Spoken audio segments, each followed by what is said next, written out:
스펙 제로, 정보 제로, 그야말로 취업 준비 제로인 취준생을 위한 취업정보쇼 취업을 부탁해. 안녕하세요. 안녕하세요. 네, 오늘도 취업의 문을 향해 힘차게 달려볼까요?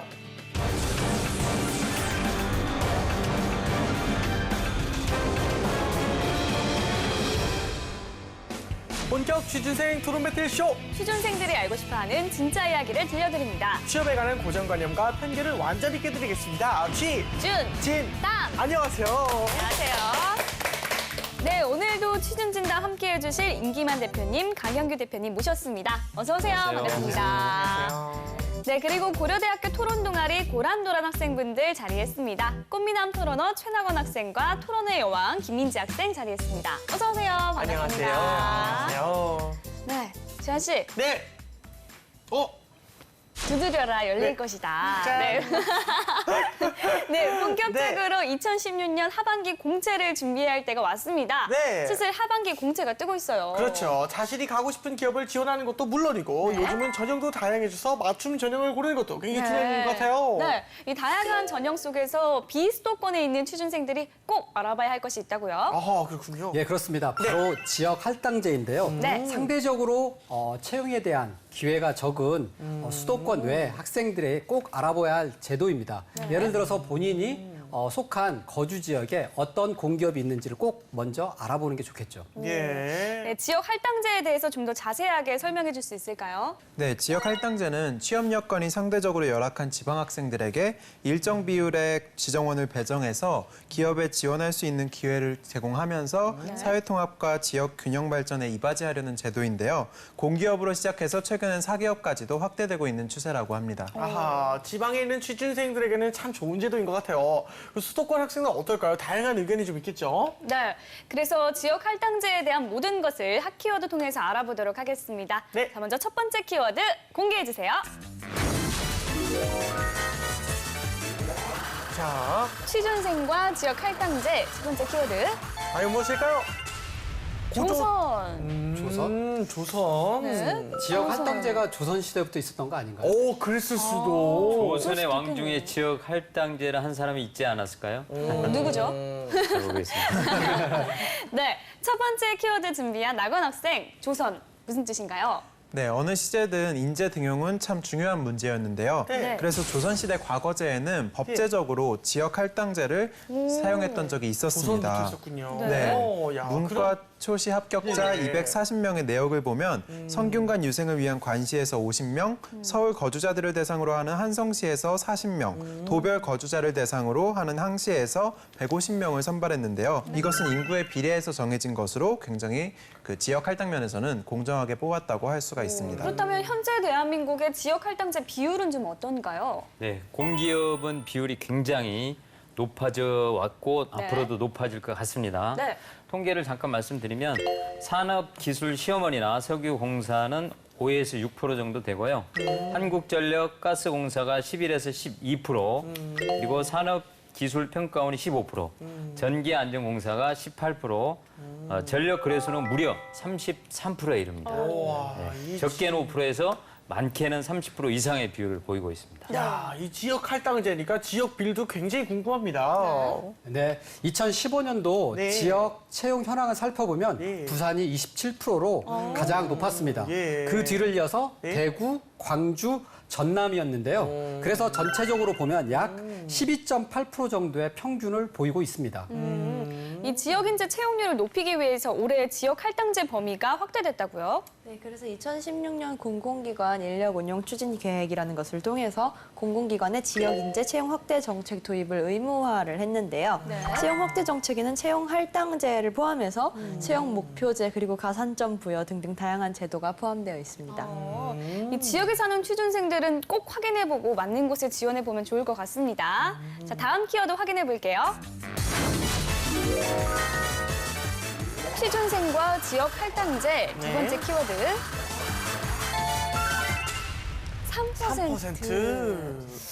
3%. 뭘까? 무슨 3% 뜻일까요? 정도만 된다 이건가요? 이 공기업은요, 네. 최소 3% 이상은 해야 된다. 그런 거 아닐까요? 저도 그게 의미적으로. 네. 약간 그런 느낌인 것 같아요. 그럴 수도 있을 것 같은데 가산점 아닐까요? 가산점. 근데 임기만 이상만 대표님께서 준비해 오시지 않으셨나요? 물어보길래 답변했습니다. 네, 정답이 궁금합니다. 예. 전형에서 이제 유리하려면 뭐가 있어야 되겠죠, 일단? 글쎄요. 가산점이요? 합정너예요. 정해져 있으니까 대답만 하시면 되는 거예요. 예, 맞습니다. 네. 가산점이 필요하고 네. 지역 인재를 뽑는 데는 서류 전형이나 필기 전형에서 가산점을 주는 경우가 많습니다.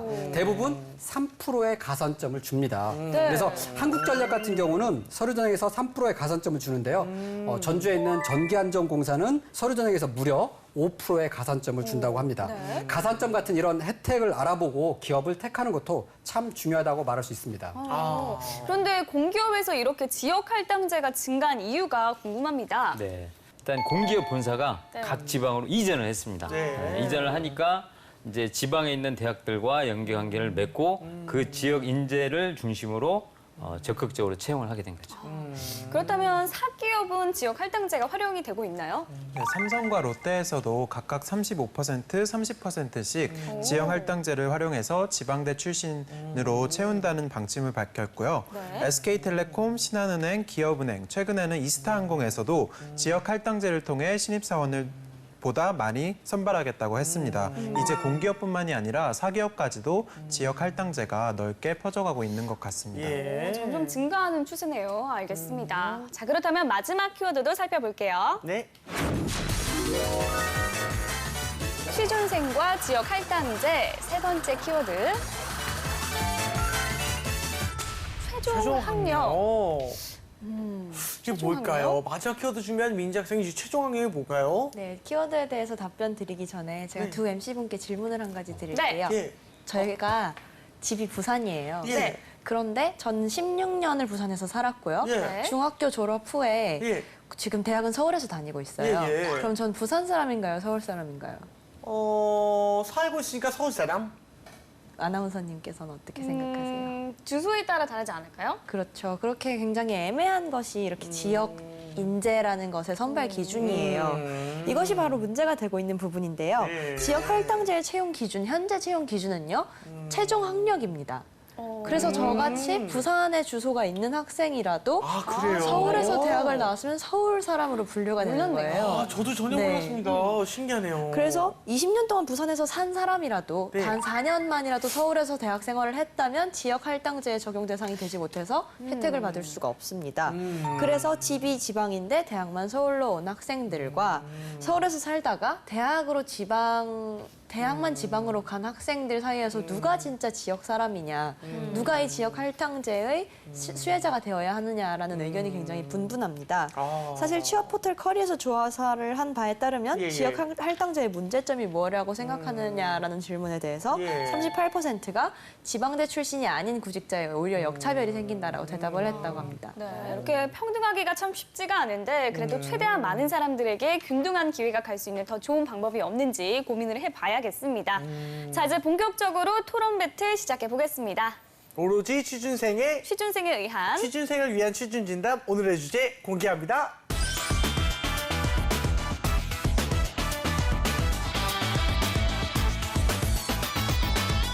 네, 오늘의 취준진담 주제는요. 지역인재 할당제, 지역인재 희망이다 대 역차별의 시작이다입니다. 네, 일단 제작진 앞으로 사연이 도착했으니까 한번 읽어볼까요? 네. 저희 고향은 대구입니다. 고향인 중마고 친구가 있는데요. 제가 서울로 대학을 오면서 잠시 헤어졌었죠. 야! 잘 지냈어? 그래. 반갑다. 그래. 나 요새 취업 준비한다고 너무 바쁘다. 어디 준비하는데? 가스공사나 산업기술평가원 넣어보려고 준비 중이야. 야, 대박이다. 나도 거기 넣으려고 생각 중인데 나 거기 취업해서 고향으로 다시 돌아오고 싶어서. 대박. 넣으면 진짜 좋겠다. 근데 경쟁률이 워낙 높아가지고 공부 열심히 해야겠다. 그래도 지역 할당제 있으니까 10% 넘게 지역 인재로 뽑는다고 하더라고. 그래도 기회의 문이 좀 좁혀졌지. 대박. 야, 진짜 10%면 나는 고작 6년 있었는데 그것도 서울 사람이라 그거 안 되는데 그 가산점도 있어? 응, 서류 혜택 때 있지. 억울해. 나는 뼛속까지 대구 사람인데 혜택을 1도 못 받고 진짜 억울하다. 이런 입장이면 정말 억울하겠어요. 네. 친구는 혜택을 받는데 네. 나는 잠시 서울에 살았다는 이유로 혜택을 못 받은 채 경쟁을 해야 하는 거잖아요. 그렇죠. 이런 것 때문에 이제 앞으로 취업을 하기 위해서는 지방대로 가야 하는 것인가라는 이야기도 돌고 있다고 합니다. 네. 입장에 따라서 긍정적인 영향을 주기도 하고 또 부정적인 영향을 주기도 하는 제도인 것 같은데요. 오늘 토론을 통해서 자세히 이야기해 보겠습니다. 자, 먼저 지역 인재의 희망이다 팀 1분 발언 시작해 주세요. 네, 지역 할당제 찬성팀 1분 발언 시작하겠습니다. 심해져가는 사회의 양극화 속에 우리 청년들은 설 자리를 점점 잃어가고 있습니다. 중고등학교는 입시 전문기관으로 변해가고 있고 대학교는 취업 사관학교로 변질되고 있습니다. 현재 우리 중고등학생들의 현실이 어떤가요? 나의 적성보다는 입시 정보를 완벽히 꿰고 있을 것을 강요받고 있고 내 꿈에 대해서 고민하는 것보다는 좋은 대학에 들어가는 것이 최우선적인 과제로 요구받고 있습니다. 지나친 수도권 편중 형상과 그로 인한 과도한 학력 서열화, 이제는 타파되어야 합니다. 그리고 그 노력의 출발점에는 지역 할당제가 있습니다. 지역 할당제 반드시 필요합니다. 네, 잘 들었습니다. 자, 반대팀 1분 발언 시작해 주세요. 네, 반대팀 1분 발언 시작하겠습니다. 저는 크게 두 가지 근거를 들어서 지역 할당제에 반대하는 바입니다. 첫 번째로 적용 대상자에 대한 불균형 문제가 초래됩니다. 저희가 앞서 말씀드린 바 있듯이 지역 할당제의 채용 기준은 최종 학력입니다. 주소지도 아니고 자기가 최장 기간으로 살았던 지역도 아니고 최종 학력이 됩니다. 최종 학력이라는 것은 굉장히 불완전한 그리고 그간의 지역 간에 대한 지표를 제대로 드러내주지 못하는 지표이기 때문에 불완전한 지표이고 따라서 지역 인재에게도 공평한 기회를 보장하자는 제도의 목적 달성이 불가하다는 점 말씀드립니다. 그리고 두 번째, 이것이 어찌 보면 좀 더 큰 문제이겠는데요. 지역 할당제는 문제의 본질을 결코 해결하지 못한다는 점을 고려해야 합니다. 지역 할당제는 외적인 요소를, 그러니까 지역 할당제라는 제도를 적용함에 있어서 외적으로 개입할 수 있는 요소를 고려하지 않은 표면만을 손대는 정책입니다. 수도권 학생의 아웃풋, 그러니까 공직 채용의 아웃풋이 더 많은 것은 단순히 학생의 수가 많아서일 수도 있습니다. 이런 외부 요소들이 많은 가운데 퀄리티를 높여서 지역 인재의 어떤 퀄리티를 높이는, 경쟁력을 높이는 방안보다 무조건 지역 인재만을 많이 뽑겠다는 표면적인 정책은 그다지 바람직하지 못한 것으로 보입니다. 네, 잘 들었습니다. 국가 정책에서 최우선적으로 풀어야 할 청년 실업 문제, 특히 비수도권 거주 청년들의 실업률이 상대적으로 더 심각하다고 하는데요. 그렇군요. 이를 감소시키기 위해서 이제 지역 인재 채용을 권고하고 있는 거죠. 네, 그러나 잡음이 참 많습니다. 어떤 방식으로 진행되어야 하는지, 또 기준은 어떻게 잡아야 하는지 많은 이야기들이 필요한데요. 토론을 통해서 좀 더 깊은 지혜를 모아보는 시간 갖겠습니다.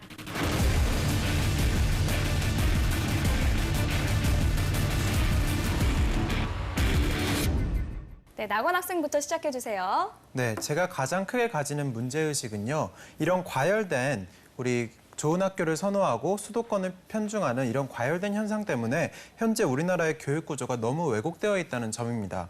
막상 저희도 입시할 때를 살펴보면요. 사실 정말 중요한 것은 내 적성과 전공이 무엇이냐가 중요한 것인데 모두가 그냥 서울대만 가면 된다. 전공과 상관없이 높은 대학교 가는 게 중요하다. 이런 식으로 이루어지는 게 우리 입시 구조예요. 그게 왜 그렇게 이루어지냐 하면 일단은 좋은 대학교에 가야 취업이든 뭐든 편해지기 때문이에요. 그래서 이렇게 지역 할당제 같은 제도를 통해서 지방대 학생들도 충분히 자신들의 적성을 발휘할 수 있는 구조를 만들어낸다면 이게 장기적으로는 지금 왜곡되어 있는 우리나라의 교육을 정상화하는 데 크게 기여할 수 있을 것이라고 생각합니다. 그러나 저는 지역 할당제가 도입이 되었을 경우에 부작용 그리고 뭐랄까요?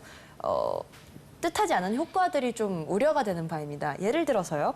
서울에 살다가 서울 지역의 수도권 편중된 모든 문화시설과 모든 교육시설의 혜택을 받던 학생이 지방대학을 가서 그로 인해서 부당한 수혜자가 되는 것입니다. 이 부당한 수혜자 집단이 있음으로 해서 제도는 일종의 정당성을 잃게 된다고 생각합니다. 지역 할당제라는 것은 모든 문화시설, 기반시설, 그리고 교육시설들이 수도권에 편중이 되어 있고 그에 따라 부수적인 혜택을 얻을 수밖에 없는 서울권 사람들에 대한 지방권에 대한 일종의 보상책이라고도 볼 수 있죠. 하지만 제가 말씀드렸던 서울권임에도 불구하고 혜택을 보는 이런 집단이 생길 경우에 이 제도는 무의미해진다는 것이 가장 큰 문제입니다. 좀 큰 틀에서 우리가 접근을 해봐야 될 필요가 있을 것 같아요. 인재 지역 할당제는 첫 번째는 고등학교를 졸업한 우수 학생이 지방대학을 지원해서 지방대학 각각 서울의 대학에 못지않은 우수한 대학이 될 것이고 둘째, 서울로의 인재 유출이 적어져서 서울 유학을 위한 막대한 교육비의 유출을 막을 수 있다는 점이고요. 셋째는 서울 명문대학 진학을 위한 과외로 인한 엄청난 사교육비를 줄일 수 있습니다. 넷째, 지방대학을 졸업한 우수한 인재도 자긍심을 가지고 지방 발전에 기여할 수 있는 이런 큰 틀이 마련되기 때문에 이런 부분은 좀 더 큰 맥락에서 이해한다면 충분히 수긍이 가는 대목이라고 할 수가 있겠죠. 전체적으로 취지에는 공감은 가지만 과연 그걸 실행하는 방향에 있어서는 조금 더 반대 의견이 저는 있다고 생각을 합니다. 가장 문제가 되는 부분들이 최종 학력을 기준으로 그 네. 어느 지역이었는지에 따라서 이게 가산점을 주느냐 아니면 할당을 얼마나 할 것이냐 이런 부분들이 있기 때문에 지방 공무원 같은 경우에는 지역 공무원 같은 경우에는 당해 연도에 주소지를 그 지역에 두고 있느냐 또는 과거에 그 시험 응시 지역에 3년 이상 거주했는지로 기준을 좀 더 명확히 함으로써 아까 그런 역차별을 좀 더 해소할 수 있다라고 보는데 그런 측면에서 오히려 저는 오히려 좀 더 넓게 생각해 봐야 되지 않느냐 저는 생각을 합니다. 네, 제가 답변을 드리면요. 그 최종 학력과 관련해서 제도의 허점을 지적해 주시고 계십니다. 그리고 민지 학생께서는 부당한 수혜를 받는 사람들이 생길 수도 있다라고 말씀을 해주셨는데요. 근데 우리가 지금 생각해 봐야 될 것은 지금 비교되는 두 대상이 현재 불합리한 처우를 받고 있는 지방대 학생들과 그리고 이 제도가 도입되게 되면 어떤 특정 집단이 부당한 수혜를 받을 수도 있다는 겁니다. 그러면 만약에 이 두 가지가 충돌했을 때 어떤 방향을 우선적으로 해결해야 되냐면 현재 존재하는 불합리성을 우선적으로 해결하는 방안으로 정책은 나아가야 합니다. 부연 설명을 드리자면 이 제도의 당위성에 대해서 우리나라 인구의 75%가 지방에 존재하고 있습니다. 또 우리나라 국토의 95%가 지방에 있다는 사실을 간과해서는 안 될 거예요. 따라서 선진국들도 지역 할당제를 모두 실시를 하고 있습니다.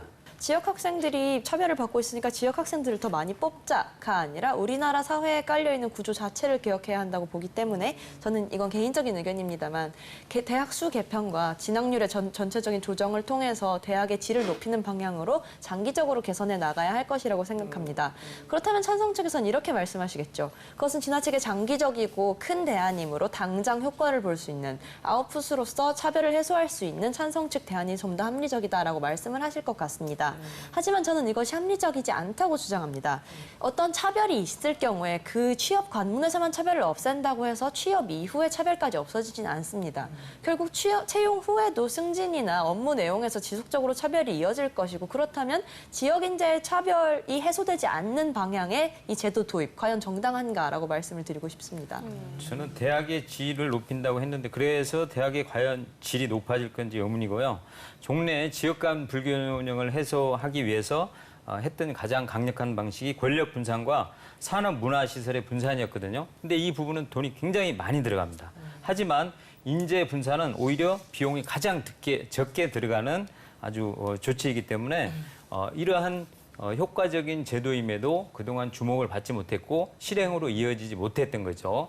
그래서 지난 정부 때부터 굉장히 의지를 가지고 수행이 됐고 지금 효과가 나타나고 있습니다. 그래도 조금씩. 네. 그래서 이 부분은 국가적 차원에서도 또 지방에 있는 어떤 그런 학생들을 위해서도 꼭 해결돼야 될 문제라고 생각이 돼요. 어쨌든 이 지역 할당제라는 것이 적용이 되었을 때 취업만 해서 다가 아니지 않습니까? 그래서 그 이후의 차별들을 실제적으로 해결해 줄 수 없는 장치임은 확실한데 그렇다면 저는 여전히 이것이 불합리하다고 주장합니다. 그 부분에 있어서는 찬성 측과 반대 측이 지금 궁극적으로 지향하는 바에 대해서는 굉장히 똑같은 것 같아요. 저희도 교육 구조를 개선하고 마이스터고 특성화고 이런 고등학교를 나와서 바로 취업할 수 있는 학생들도 충분히 환경 보장을 해줘야 되고 지방대 경쟁력 높여야 하고 이거 저희가 목표로 하는 바입니다. 그런데 이런 지역 할당제 같은 단기적인 방안 없이는 이런 방안이 이루어질 수가 없어요. 마이스터고 아무리 만들어서 뭐합니까? 학생들이 좋은 대학교에 가야 되기 때문에 그 고등학교에 가려고 하지도 않죠. 그리고 사회적 인식이 나아지지도 않죠. 그래서 이런 지역 할당제 같은 단기적 제도가 꼭 필요하다는 것이고요. 그다음에 민지 학생께서 또 그 관문에서만 차별이 없어지면 뭐하냐. 그 뒤에도 차별이 있을 것이다 라고 얘기를 하시는데 그럼 그 뒤에 차별도 막아야 되는 문제인 것이지 그렇다고 해서 관문에서의 차별도 그냥 냅두자라고 하는 거는 합리적인 대응 방안이 아닌 것 같습니다. 지역 차별의 핵심은 고용입니다. 고용. 그러니까 지역 인재들에 대한 고용이 이루어지지 않으면 이 문제는 해결될 수 없어요. 지난번 전국 4년제 180개 대학 총장님들에게 물었습니다. 중앙과 지방의 불균형 문제와 그 해결 방안에 대해서 설문조사를 했는데요. 자, 중앙과 지방 간의 격차가 자연적으로 해소될 수 있다고 생각하는가?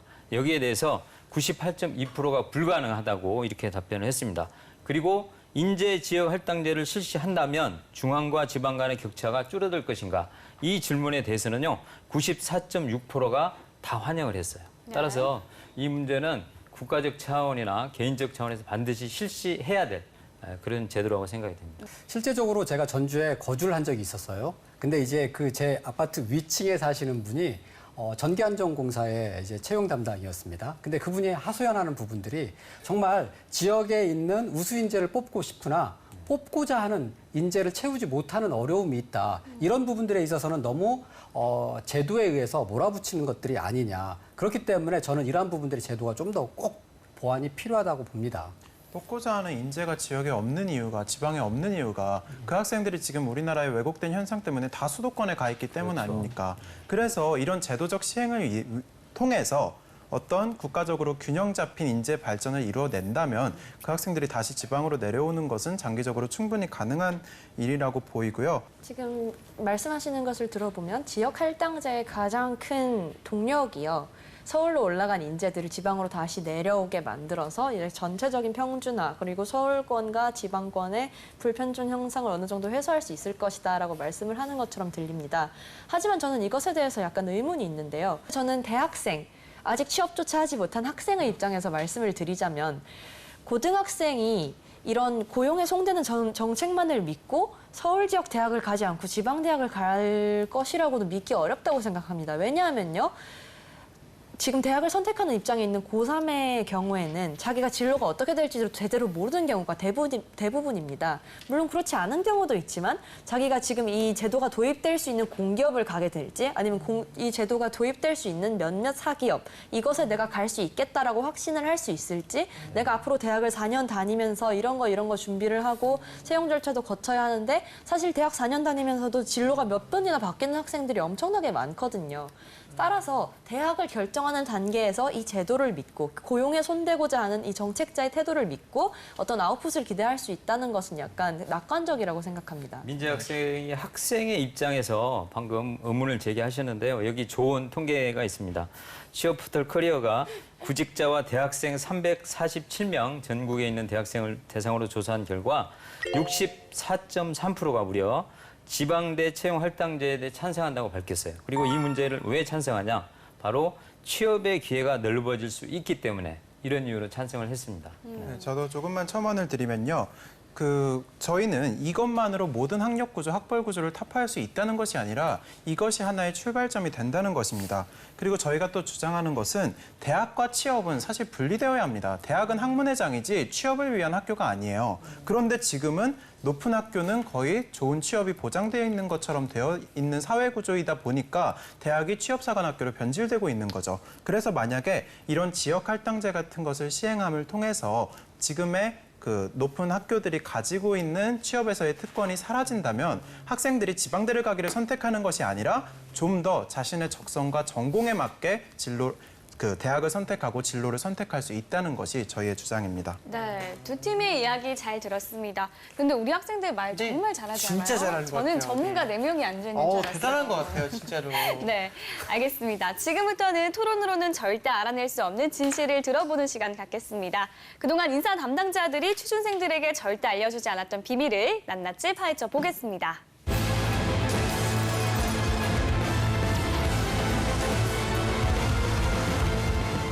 네, 먼저 낙원 학생 질문해 주세요. 네, 민재 학생. 솔직히 지방대 학생들이 이 제도가 없을 때는 과도하게 취업에서 불리한 것은 사실이다. 사실이다, 아니다. 사실 불리하다. 사실이다. 사실이다. 아, 사실이다.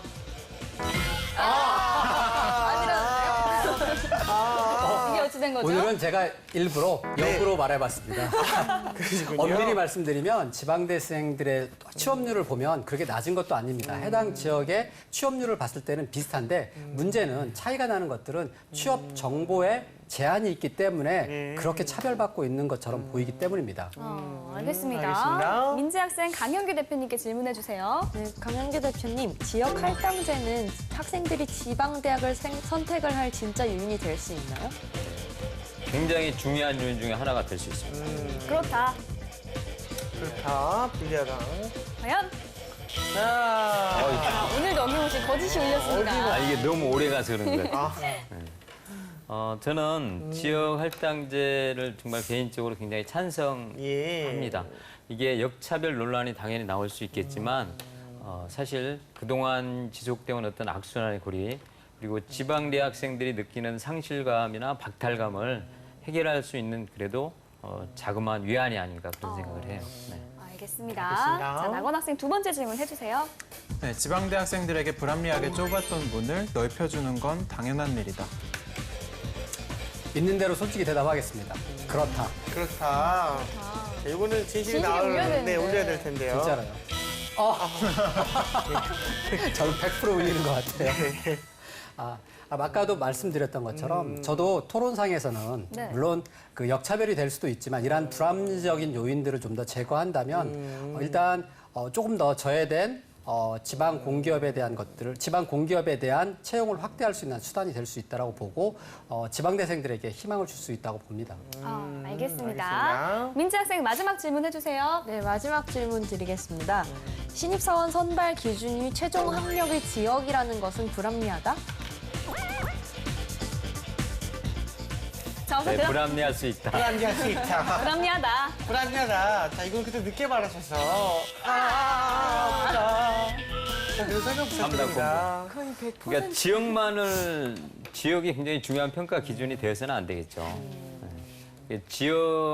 지역만이 아니고 이제 여러 가지 상황을 고려를 해야 되겠죠. 지방에도 사실 우리가 학력이라는 아카데믹 백그라운드라는 커플을 벗겨내고 보면 사실 지방에도 우수하는 학생들이 얼마나 많이 있거든요. 네. 근데 이제 특히 그 공기업은 많이 개선되고 있지만 대기업들이 사실 지방대를 차별하는 그런 관행이 과거에 존재했고 네. 아직도 남아있는 곳이 있습니다. 따라서 이런 부분들은 굉장히 개선이 되어야 될 부분이 아닌가. 그러니까 저는 이 차별만 해소해도 굉장히 지방대생들이 희망을 가지고 취업에 도전할 수 있고 또 관문도 뚫을 수 있다고 봐요. 알겠습니다. 알겠습니다. 네, 오늘은 지역 할당제에 관한 이야기 함께 나눠봤습니다. 자, 마지막으로 최후 발언 들어볼게요. 낙원 학생 먼저 해주세요. 네, 찬성팀 최후 발언 시작하겠습니다. 얼마 전 구의역에서 스크린도어를 수리하던 학생이 끔찍한 사고를 당하는 일이 있었습니다. 그의 가방 속에 들어있던 컵라면은 모두의 가슴을 먹먹하게 만들었습니다. 만약에 고졸자와 대졸자 간의 처우가 그렇게 크지 않은 사회였다면 온 사회가 학력 중심, 수도권 중심으로 돌아가지 않는 사회였다면 그 청년은 그렇게 힘들게 일하지 않아도 됐을지 모릅니다. 그 뜯지 못한 컵라면을 만든 우리 사회는 어떻게 하면 그런 일을 재발시키지 않을 수 있을지에 대해서 고민해야 하고 지역 할당제는 그 고민의 출발점이라고 할 수 있습니다. 평등함은 돈과 달라서 누군가 더 많이 가지면 누구는 더 조금 가져야 하는 것이 아닙니다. 부당한 차별을 시정하는 제도를 통해서 누군가가 피해를 보는 사람이 있다면 그가 누렸던 것은 정당한 권리가 아니라 특권이자 부당한 기득권에 불과합니다. 학생들이 자신의 꿈과 적성에 대해서 우선적으로 고민할 수 있는 사회, 모두가 행복할 수 있는 사회를 위해서 지역 할당제는 반드시 필요합니다. 네, 반대측 최후 발언 시작하겠습니다. 격차를 해소하기 위한 정책이 정작 그 격차를 해소해주지 못한다면 그 정책은 좋지 못한 정책일 것입니다. 저희가 토론 과정에서 이미 말씀드린 바 있던 어떤 역차별 그리고 불균형 문제 이런 것들을 감수하고서라도 정책을 도입하기 위해서는 어떤 요건들이 필요할 것입니다. 첫 번째로 이 제도의 목적인 수도권에 몰려있는 인재들을 효과적으로 지방으로 퍼뜨려줄 수 있는 실질적인 요인으로 작용을 해야 할 것이고요. 두 번째로 채용 과정과 근무 내용에서의 차별을 모두 없애줄 수 있는 어떤 효과적인 정책이어야 할 것입니다. 그러나 저희 팀은 이 두 가지를 모두 지역 할당제가 충족하지 못한다는 점을 주장하는 바람으로 이상 최후 발언 마치겠습니다. 알겠습니다. 자, 지역 할당제가 시행된 지 이제 꽤 됐는데요. 네. 아직 많은 곳에서 제대로 시행하지 않고 이에 관련한 자본도 많고 과도기 좀 집어든 것 같아요. 네, 이 지역 인재 채용뿐만 아니라 수도권에서 이런 혜택을 받지 못하는 취준생들을 위한 대책도 필요하지 않을까 싶습니다. 모든 취준생들이 공평하게 골고루 혜택을 받는 시대가 오면 참 좋을 것 같네요. 지금까지 취준진담 함께했습니다. 오늘 자리해 주셔서 감사합니다. 감사합니다. 감사합니다.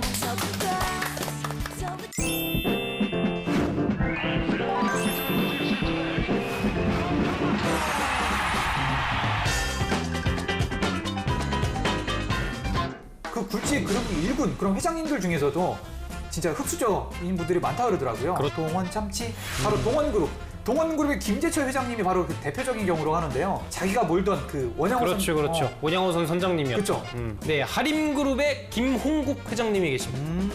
이분 스토리가 진짜 너무 신화적이야. 병아리를 계속 키우다 보니까 고등학생 때 닭이 4,000마리가 됐어. 이제 진짜 닭고기, 닭에 대해서 완전 통달을 하신 거지. 근데 다른 거 몰라도 이 하림그룹 들어가면 좀 힘들겠네요. 신입사원 연수 때 병아리 한 마리씩 딱 줘가지고 그러게요. 한 달 뒤에 자기가 몇 마리로 키워낸다.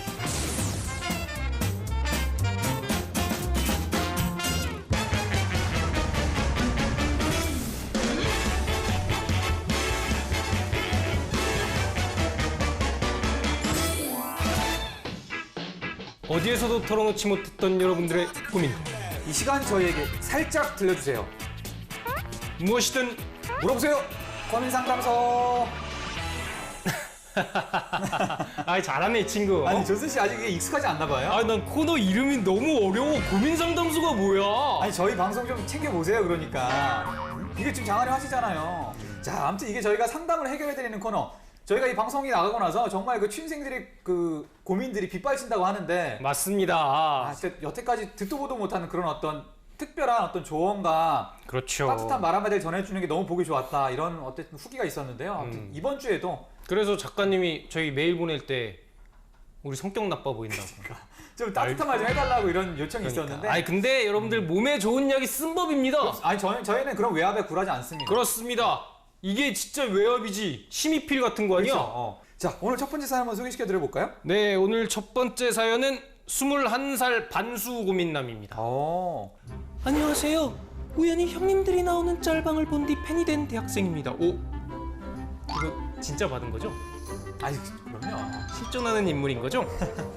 재수하고 지금 대학교 1학년인데요. 방송을 보면서 많은 생각을 하고 고민을 하게 됐습니다. 사실 저는 정치외교학과나 경영학과를 가고 싶었는데요. 수능 점수에 맞춰 지원한 바람에 생뚱맞게 국어국문학과에 들어와 있습니다. 에이. 제 성적보다 만족스러운 학교 이름이라는 것이 만족하고 일단 들어온 거죠. 아, 이 친구 글을 잘 못 쓰네. 국어국문학과인데. 그러게요. 하지만 그저 대학에 들어온 게 신난 것은 잠시. 사회가 얼마나 무서운 곳인지 이런저런 이야기를 들으며 깨닫고 있습니다. 특히 제가 속한 학과가 얼마나 무시무시한지도. 반학기를 다닌 지금 반수를 할까 고민이 많이 되는데요.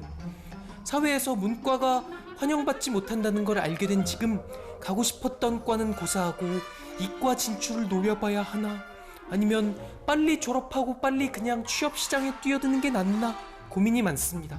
형님들이라면 어떤 결정을 내리실 것 같나요?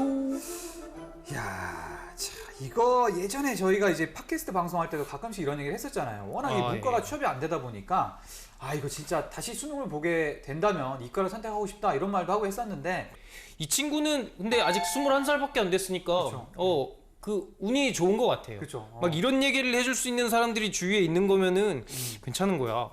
왜 우리 1학년 때는 아무도 그런 소리를 안 해줬나 몰라? 그럼요. 그때는 직업방송도 없었고 바로 저희도 없었죠. 그렇지. 그래서 우리가 이렇게 된 거 아닙니까? 그럼요. 저희가 어떻게 여러분들한테. 보면 여러분들을 위한 마루타라고 생각을 하고. 그렇지. 그 존슨 씨 같은 경우는 그럼 지금 이 상황이라면 21살 어떤 뭐 명문대학의 국어국문학 학생이에요. 그러면 수능을 다시 보겠어요? 아니면은 그냥 한번 몸보고 도고 한번 해보시겠어요? 근데 이게 진짜 막 이 친구 목적이 진짜 취업만을 위해서 할 거냐, 아니면 그냥 진짜 자기가 뭐 하고 싶은 게 있는 거냐, 그거에 따라서 다를 것 같아요. 근데 이 친구가 마지막에 말했듯이 그냥 빨리 그냥 취업 시장에 뛰어드는 게 낫나, 이거는 진짜 제일 멍청한 것 같아요. 그렇죠. 어차피 이 국어국문학과 나와가지고 취업 시장에 빨리 뛰어들어봤자 그 반년이 뭐야, 한 2, 3년 죽치고 있을걸? 근데 여기서 차라리 취업을 원한다 싶으면은 빨리 뭐 진짜 이과로 가든가 뭐 그렇게 하면은 반년 뭐 손해보는 거야? 뭐 별거 아니지. 그렇죠. 어. 근데 이게 이 친구가 너무 쉽게 얘기를 하는데 그 이과라는 데를 함부로 갈 수 있는 데가 아니에요. 그렇지. 그러니까 물론 이 수능 점수도 점수지만 일단 가서도 공부량 자체가 문과랑은 엄청나게 차이가 있잖아요. 그래서 사실 그래서 문과생들에 비해서 다양한 경험을 쌓기에는 조금 어려운 환경이라고 볼 수 있다, 이렇게 얘기를 할 수 있죠. 그렇습니다. 그래서 진짜 뭐랄까, 이과 같은 경우는 자기가 거기에 흥미가 있지 않는 한은 진짜 무슨 기계가 되는 기분이라고 그러더라고. 그렇죠. 그 진짜 무슨 취업만을 위해서 거기 딱 들어간다 싶으면 진짜 막 그 취업이라는 목적을 위해 버티기에는 그 4년이라는 기간이 너무 길어. 근데 이렇게 버틴다고 해서 그 끝이 아닙니다. 결국 이과생들 같은 경우에는 이게 졸업하고 취업을 하더라도 자기가 공부하던 그 관련된 일을 하게 되니까 결국엔 평생 가져가는 전공이라고 생각하면 되는데 이거를 진짜 취업을 위해서 4년만 참자 이런 생각으로 들어가는 거는 조금 위험하다. 예를 들어서 이게 자기한테 잘 맞아. 문과보다 잘 맞아. 그럼 들어갈 수 있지. 근데 그게 아니라 에이 취업만을 위해서 이렇게 생각하는 건 조금 위험하지 않나 이런 생각이 조금 드네요. 근데 요즘에는 복수 전공이라고 그래야 되나? 이중 전공 이런 게 그렇죠. 있으니까 물론 이과를 이중 전공하기 좀 어려운 부분도 있죠. 하지만 취업이 목표라면은 어떤 경영이나 이런 걸로 복수 전공을 목표로 일단 1, 2학년 때는 학점만 좀 쌓고 자기가 하고 싶었던 예를 들어 뭐 어학연수나 워킹홀리데이나 아니면 그렇죠. 그냥 뭐 휴학을 하고 자기가 하고 싶었던 활동을 해보는 것도 나쁘진 않을 것 같아요. 이과한테는 그런 게 분명히 좀 이렇게 부담이 될 수 있지만 그래. 문과생들한테는 어쨌든 그걸 찾아볼 수 있는 어떤 그런 시간이 주어지니까 그 여러분들이 꿈꾸는 아니면 드라마 같은 데서 볼 수 있는 캠퍼스 라이프는 다 문과생들이잖아. 그쵸. 이과생들은 그런 거 없습니다. 맞습니다.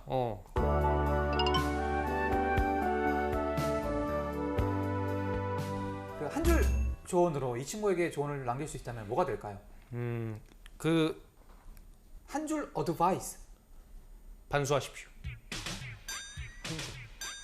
하십시오. 꼭 하십시오. 자, 그럼 찰스 어드바이스. 한 줄 어드바이스. 저는 반수하지 마십시오. 그렇지. 자, 아무튼 이 친구의 고민은 이 정도로 해결된 것 같고. 그렇지. 손이 왜 이렇게 차가워져? 아니 우리 둘 중에 한 명 말을 들으면 어쨌든 그러게. 이렇게 와 이렇게 깔끔할 수가 있나? 자, 그러면 깔끔하게 두 번째 고민을 한번 넘어가 보죠. 네, 두 번째 고민은 철수 씨가 한번 소개해 주도록 할까요? 자, 28세 이직 고민남, 이고남. 자, 한번 읽어보겠습니다. 이런 문제로 고민하는 게 저 스스로도 참 싫었습니다. 어렵게 회사 들어가 놓고 직장 상사 때문에 이직을 준비 중인 아이고. 남자입니다. 대학 들어갈 때부터 들어가고 싶었던 회사고요. 차근차근 준비해서 공채 3번 만에 합격했습니다. 이야, 잘했네. 목표로 삼았던 회사를 다니면서 하고 싶었던 일을 할 수 있다는 것.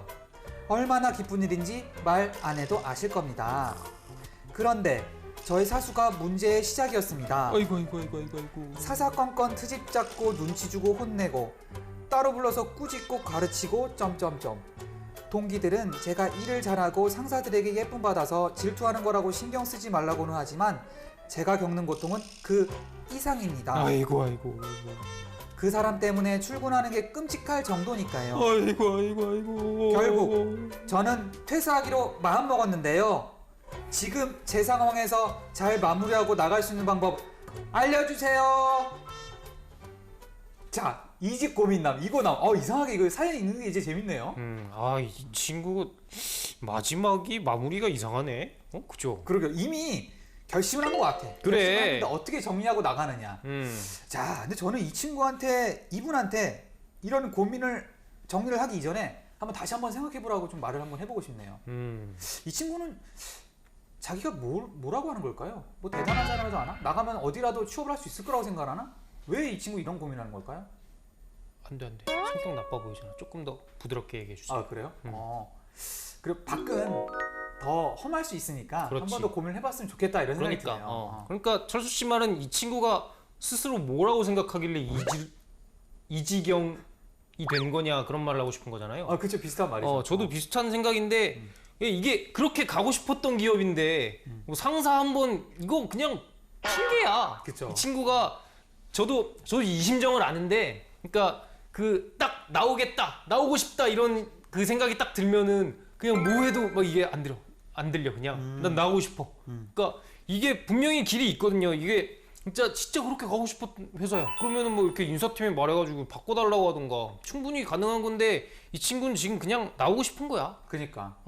그래서 이게 취업한 지 얼마 안 되면은 사실은 그 놀았던 때 어떤 그 기억과 그 환상이 남아있기 때문에 그렇지. 막상 아침 일찍 일어나서 출퇴근하다 보면은 이걸 적응이 좀 안 되는 부분이 있고. 그래 막 맨날 오후 2시에 일어나다가 새벽 6시에 일어나는 거 이걸 어떻게 견디겠습니까? 그러니까 그리고 가장 문제는 이제 이 생활이 10년 하고 그만두는 게 아니고 5년 하고 그만두는 게 아니고 방학도 없고 계속해서 10년 이상을 해야 된다고 생각을 하면은 어떤 박탈감이 좀 오기도 하고. 그래 막막한 군대도 부분도 있고. 2년만 하고 딱 하면 그만두는데 군대 같은 경우는 이렇게 뭐 한 700일 이렇게 셀 수 있잖아요. 그쵸. 이건 뭐야 7만 일입니까? 그러니까 그런 어떤 어떤 급격한 환경의 변화와 거기서 오는 약간 적응의 문제가 분명히 있을 거라고 생각을 하고 그래서 지금 이 친구도 퇴사에 대해서 진짜로 이게 그렇게 마음에 안 든다 이러면 그거를 좀 부끄러워하지 말고 좀 그래. 나왔으면 좋겠다 이런 생각이 드네요. 뭐 괜히 부끄러워할 필요 없는 것 같아. 이 친구 같은 경우 뭐 괜히 뭐 이렇게 미련 남은 모습을 보여주는데 이렇게 뭐야 자기가 목표로 삼았던 회사였다 막 이런 식으로 얘기하면서 미련을 보여주는데 그냥 진짜 자기 나가고 싶다 그러면 그냥 미련 없이 나가십시오. 이거 뭐 한번 해볼 만한 경험인 것 같아. 그래요. 자 존승군의 그럼 한 줄 어드바이스는 뭐죠? 그래도 한번 다시 생각해 보십시오. 그럼 철수군의 생각은 뭡니까? 제가 철수군 얘기하기 전에 그 좋은 소식을 하나 알려드릴게요. 뭐죠? 이제 신한은행에서 말씀하세요. 빨리 말씀하세요. 뭐죠? 전 직원의 절반한테 재택근무 시킨대요. 신기야. 그리고 스마트 근무제까지 도입해가지고 복장도 자유롭게 하고 그리고 또 뭐야 유연근무제도 도입하고 좋은 소식 아닙니까? 철수 씨 늘 그렇게 신한은행이 잘 됐으면 하고 바랐잖아요. 자 제가 한마디 하겠습니다. 철수스 어드바이스 당장 나와! 네 여기까지입니다. 자 괜찮죠? 오늘 조언 괜찮았죠? 네, 신한은행한테 한마디 해주시죠.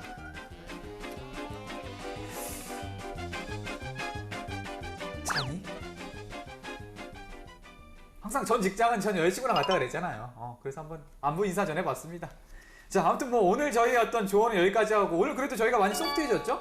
그렇죠. 이 정도면 뭐 너무 말랑말랑해서 그래. 애청자들이 많이 떠날 것 같아. 저희 딱 어쨌든 딱딱 둘이서 해줄 수 있는 조언을 딱 해준 것 같아요. 그쵸. 그죠. 저희 뭐 어떻게 됐든 저희 둘 중에 한 명 선택해서 그래요. 그 길 택하시면 잘 될 것 같습니다. 책임은 여러분 몫이니까. 음. 아무튼 뭐 사연 상담 여기까지 하고 뭐 다음 코너 한번 넘어가 보죠. 네, 다음 코너로 달려가 볼까요?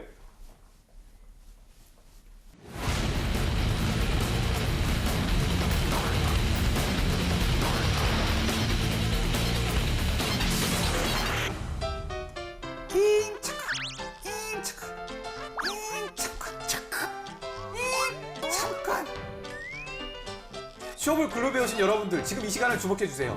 네, 실전에 필요한 정보부터 다양한 경험담까지 날 것 그대로 탈탈 털어드리는 시간 취업의 생기수. 지금 이 등까지 빨개졌어. 지금 아이고 땀난 게 여기서 보이네. 아니 저도 메이크업 좀 해주세요. 오늘 괜찮았죠? 네, 오늘 주제는 개천에서 용 날 수 있을까 없을까 이겁니다. 진짜 요즘에 실생활에 적용할 수 없는 명언 두 가지가 있습니다. 뭐죠? 개천에서 용 난다. 그리고 사람은 99%의 노력과 1%의 재능만 있으면 성공한다. 아니 근데 이 말은 제가 알기로 그걸로 알고 있는데 이 아인슈타인이 재능을 강조하려고 한 말이래요 이게 사실. 그러니까 재능이 없으면 아무리 노력해봤자 100%가 못 된다. 이런 얘기를 하려고 여러분들 상식으로 알아두십시오. 아무튼 뭐 이런 고민은 사실인데 해본 적도 없는 부류들이 이 땅에도 존재를 하죠. 대표적으로 말하면 바로 금수저라고 하는데요. 그렇죠, 금수저. 금수저 하니까 또 우리 노래 생각나네. 금수저야. 고모직업도 리스펙이다. 금수저야. 고모학년 이제 가설까? 그럼 자 우리나라에서 그러면은 대표적인 그 금수저들이 있잖아요. 그 얘기를 한번 해볼까요? 네. 이건 진짜 금수저 얘기입니다. 그래 이제 뭐 대기업들 보면 지금 경영 선두에 나와 있는 사람들이 이제 3세, 4세 막 이렇게까지 내려왔잖아요. 그렇죠. 저희 막 이제 나중에 가면 한 25세, 26세, 38세 이렇게까지 막 나오겠죠. 금수저 끝판왕 이 아기 때부터 금수저였던 이 친구들 사례를 읽어드리겠습니다. 자 먼저 한미약품 임성기 회장님의 7손주 임 회장님의 12살 손자가 보유한 한미약품 계열사의 주식 가치가 그 1,095억 6천만 원에 달했다고 합니다. 그래서 미성년자 주식 부자 1위에 오른 상태고 그리고 해당 손자는 이게 증여 또는 무상신주로 이렇게 한미사이언스 등의 계열사 지분을 취득한 건데 이게 보니까 상속법상으로 그 바로 그냥 자식한테 물려주는 것보다 손주한테 이렇게 물려주는 게 훨씬 싸더라고. 아 진짜로? 그래가지고 이게 요즘 유행인 것 같아요. 아니 변수 씨는 왜 상속법을 공부했어요? 지금 자식도 없으면서? 아니, 뭐 언젠가는 생기겠죠. 아 그래요? 그래요. 잘했어요.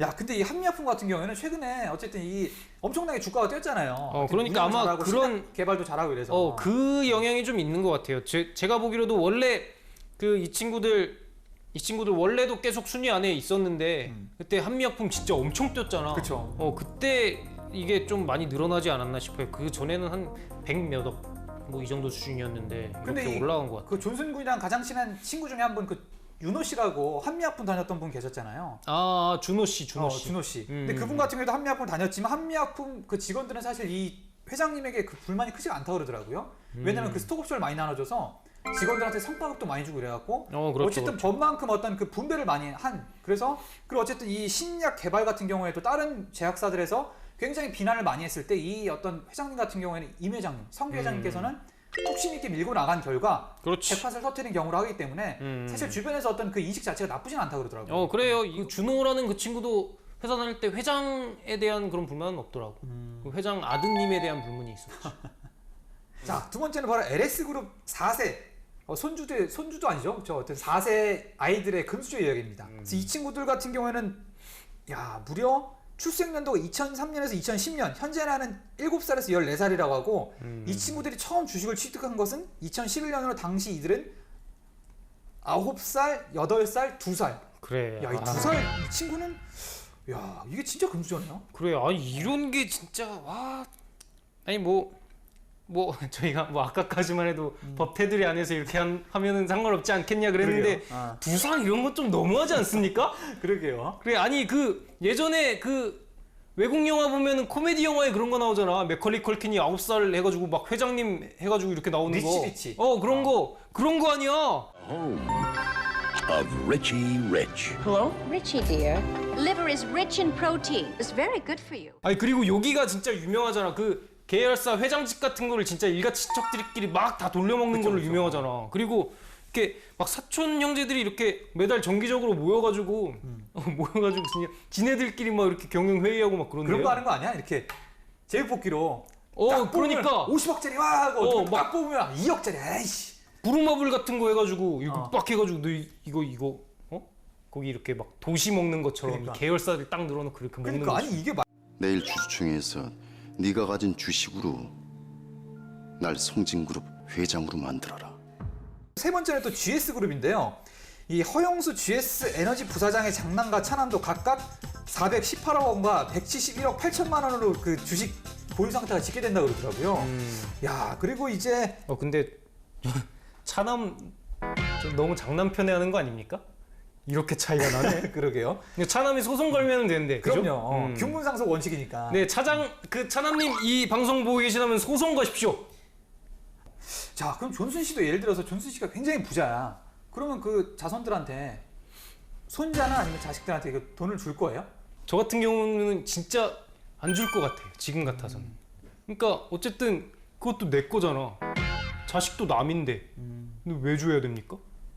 차라리 내가 다 끌고 안고 죽는 한이 있어도 내 거를 남한테 양보할 수는 없지. 저는 사실 어쨌든 그 종족 번식과 이 어떤 그 제 핏줄에 대한 어떤 저 안동김 씨잖아요. 어떤 애착이 있어서 저 같은 경우에는 돈을 줄 것 같아요. 제가 나중에 지금 이 시점에서도 돈을 더 모으고 제가 나중에 먹고 살 거 이외에는 조금 줘야 되지 않나? 한 60억 정도?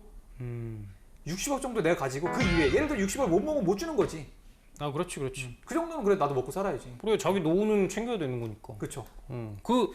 주커버그도 그 자기 재산 뭐 거의 전 재산을 사회에 환원하고 1%만 남겨주겠다고 그랬거든요.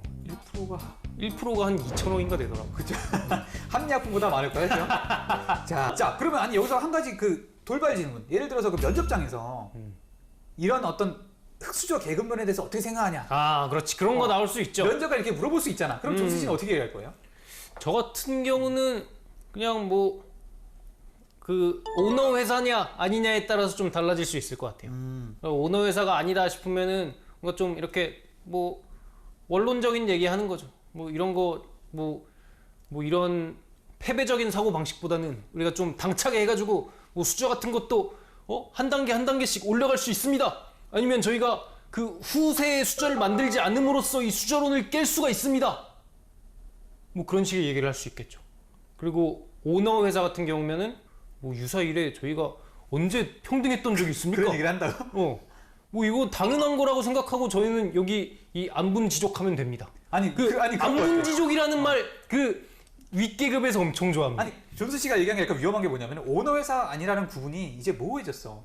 그러니까 우리가 모르는 회사가 진짜. 아닐 것 같은데 예를 들어 이 오너의 뭐 이걸 수도 있고 그러니까 다른 뒤에 회사에, 조그맣게 이렇게 이름 뭐 등기이사처럼 등재돼 있는 사람이 진짜 그러니까. 오너일 수도 있는 거고. 그러니까 그런 어떤 그 단서를 붙이면 안 되고 그러니까 사실 어쨌든 우리는 이게 지원자 입장이니까 예를 들어서 이거를 강력하게 반발할 필요는 없어. 맞습니다. 그러니까 저 같은 경우에 그냥 막 이런 거. 저는 그렇게까지 어떤 사회를 계급으로 나누는 회의적인 이론에 공감하지 않는다. 우리는 젊고 충분히 이거를 노력으로 극복할 수 있다고 본다. 제가 이 회사에서 이루고 싶은 것도 그런 부분이라고 생각을 하고 충분히 이 조직이라면 그걸 인정할 수 있는 조직이라고 생각을 한다. 자, 다 함께 앞으로 나갑시다. 이렇게. 마무리가 특히 좋았네요. 그렇죠. 근데 아무튼 이 질문을 왜 했냐면은 최근에 이제 롯데그룹인가 GS그룹인가 어딘가에서 모 대기업 이거 저도 들어본 것 같아. 그 있잖아. 불안당인가? 요즘 그 유아인 나온 영화 뭐죠? 베테랑. 베테랑. 지금 내 기분이 그래. 어이가 없네. 그 베테랑이 나오는 이거 어떻게 생각하냐? 뭐 이렇게 물어본 면접 질문이 있다고 그러더라고요. 그렇죠, 거기서 그렇죠. 굉장히 당황한 지원자들이 많았으니까 아무튼 이런 비슷한 유사한 질문에 대해서도 조금 대비할 필요가 있는 것 같아요. 그래 원론적으로 얘기하고 거기서 막 이렇게 꼬치꼬치 캐묻는 사람들 별로 없으니까. 자 그러면 우리나라에 사실 이런 부자들만 있는 건 아니에요. 자수성가형 부자들이 있는데 이런 자수성가형 부자들이 어떤 분들이 대표적으로 계신지 한번 소개를 한번 해드려 볼까요? 네, 자 자수성가형 기업가들 보시면은 첫 번째 저희가 존경하는 그 철수 씨가 늘 괴롭히고 있는 카카오의 김범수 의장님입니다. 이분은 근데 이분한테 언제 한번 사과 메일 한번 쓰시죠. 아니 이 사람이 진짜 지금 사과의 한마디라도 한번 하세요. 야 범수야 자꾸 나 떨어뜨릴 거야? 아니 지난주에도 메일 받았죠? 지난주에도 하나 몰래 썼는데 또 떨어뜨리더라고. 그래 이거 우리 한번 캡처해가지고 아니 진짜 감독님께 한번 보내드리죠. 제가 다 삭제했어요.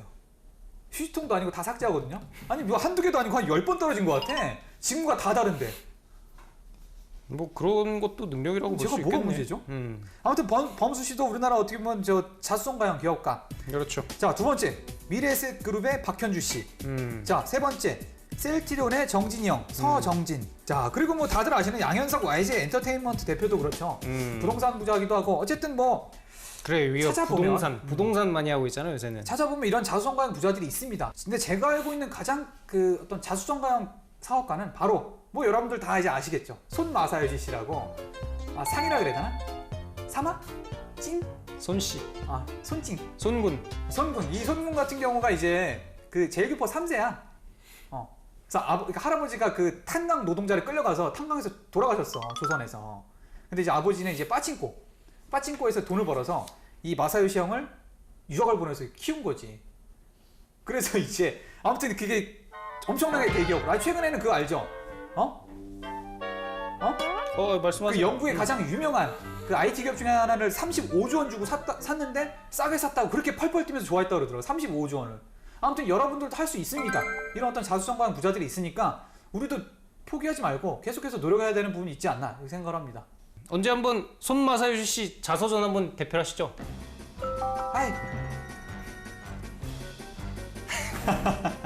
아니 근데 이렇게 어떤 최근에 유명해진 어떤 벤처그룹 회장님들 말고도 그 굴지의 그룹을 일군 그런 회장님들 중에서도 진짜 흑수저인 분들이 많다 그러더라고요. 그렇죠, 많죠. 제가 대표적으로 좀 소개시켜 드려보면은 그 동원참치 바로 동원그룹의 김재철 회장님이 바로 그 대표적인 경우로 하는데요. 자기가 몰던 그 원양어선 그렇죠. 원양어선 선장님이었죠. 그렇죠. 자기가 참치 잡아서 넘기던 그 미국의 그 대기업을 자기가 동원 참치를 세우고 발전시켜서 그거를 바로 인수했던 바로 그 주인공인데요. 이 김재철 회장님 같은 경우가 그 농사꾼의 11남매의 농사꾼 집안 출신이라고 그러더라고요. 여기서 이제 돈을 벌려고 원양어선을 타서 배싹도 제대로 못 받으면서 2년 동안 선원 생활을 하다가 2년 만에 그 선장으로 올라섰다고 하더라고요. 그 어떻게 보면 우리나라 국내 최초 원양어선에서 선원을 탑승한 건데 거기서 선장까지 간 그런 어떤 케이스라고 하더라고요.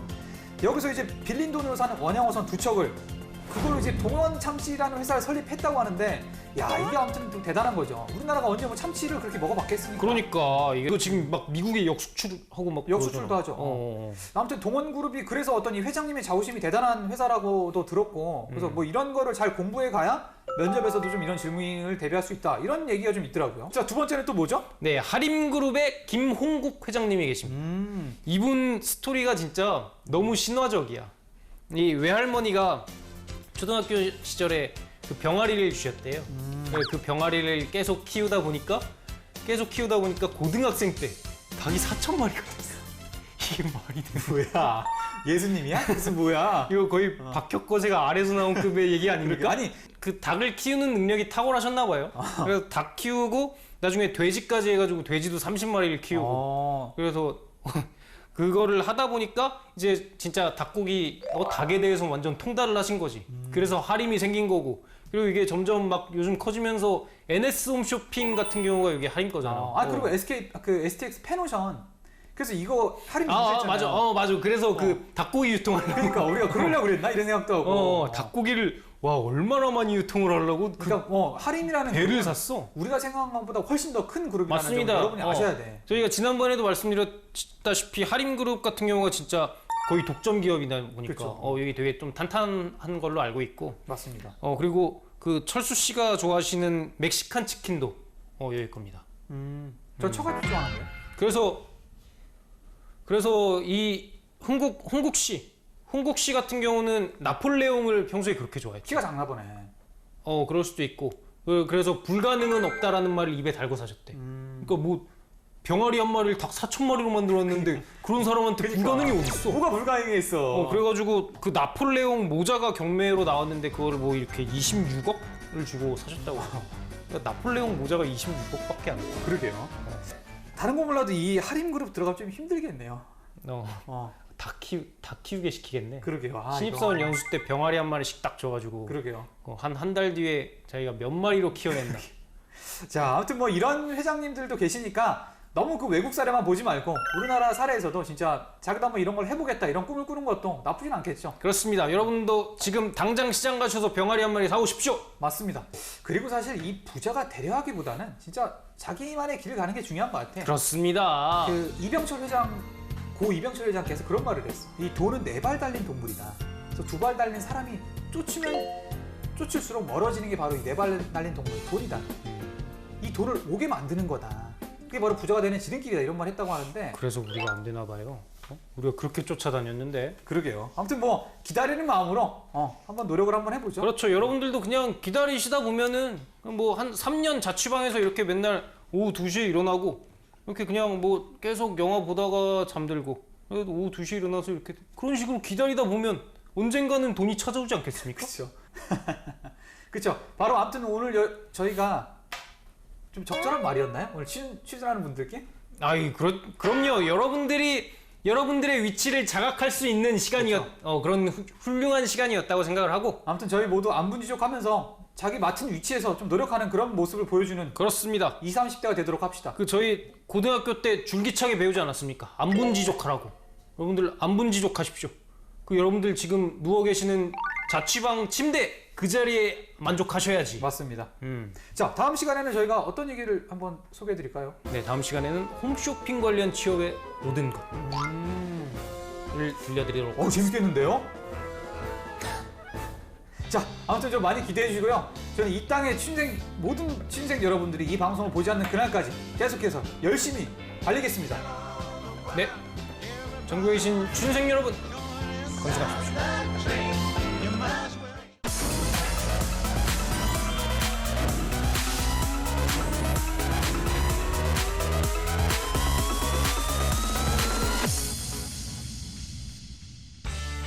아직도 자소서 아닌 자소서를 쓰고 계십니까? 자기 PR 하려다 셀프 디스 하시지 않습니까? 당신의 자기소개서를 업그레이드 시켜드립니다. Doing Yourself DIY 자기소개서. 네, 안녕하세요. 네, 오늘부터 우리가 함께할 새로운 멘토님을 소개합니다. 그 헤드헌팅 전문 기업 대표님이신데 최원석 대표님 모셨습니다. 안녕하세요. 안녕하세요. 네, 안녕하세요. 네, 헤드헌팅 회사 커리어 스카우트의 대표 최원석입니다.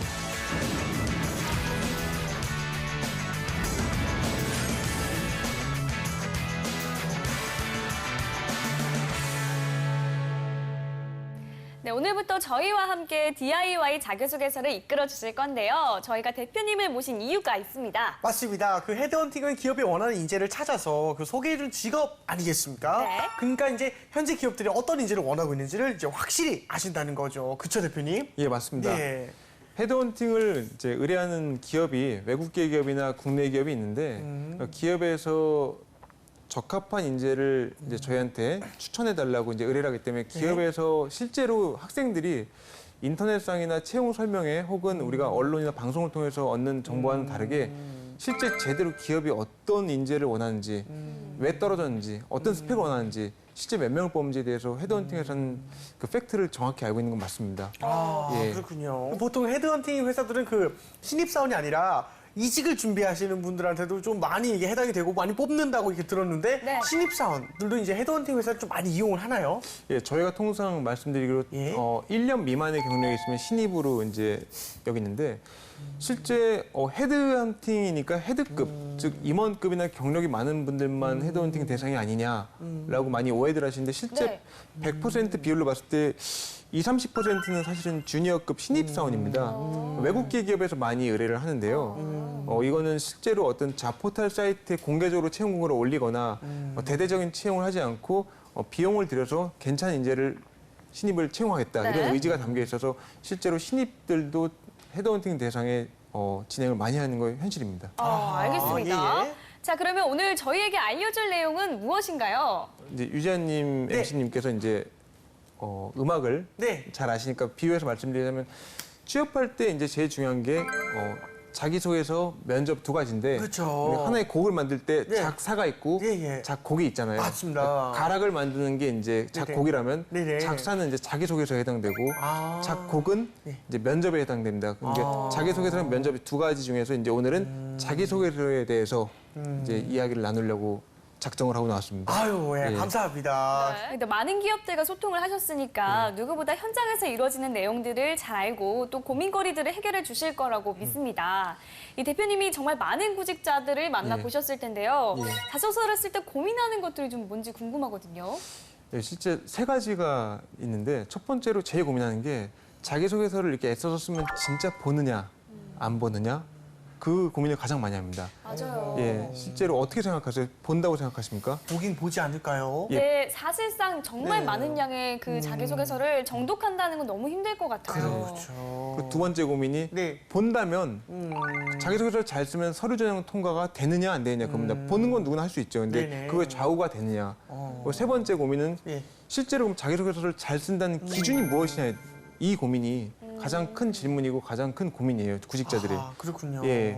그럼 대표님 진짜 그냥 정말 진짜 까놓고 여쭤보면은 이 자기소개서를 그 기업이 원하는 이유가 무엇입니까?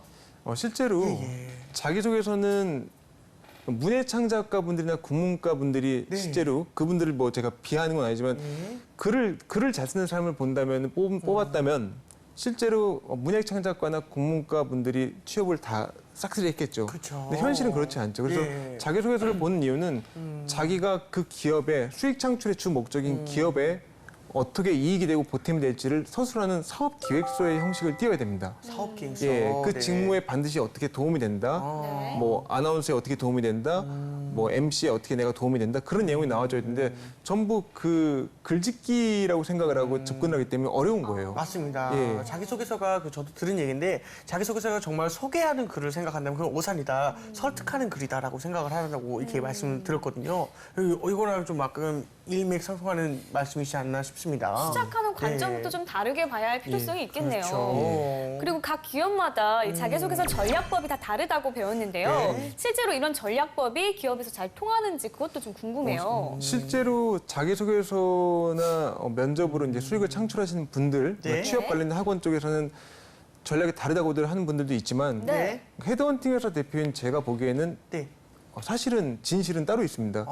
직무에 따라 달라요. 직무. 기업에 따라 다른 게 아니라 예를 들면 A라는 기업의 인사 직무, B라는 기업의 해외 영업 직무, C라는 기업의 총무 직무가 있다면 같은 사람인데도 자소서가 달라져야 돼요. 사실은 그 기업에 들어가기 위해서 성장 과정을 보낸 사람은 세상에 없거든요. 그렇죠? 그 직무를 하고 싶은 거, 그 직무에 어떻게 어필이 될지 그 내용으로 접근해야 되기 때문에 기업마다 다르다는 것은 사실이 아니다. 제가 알고 있기로는 직무에 따라서 달라진다.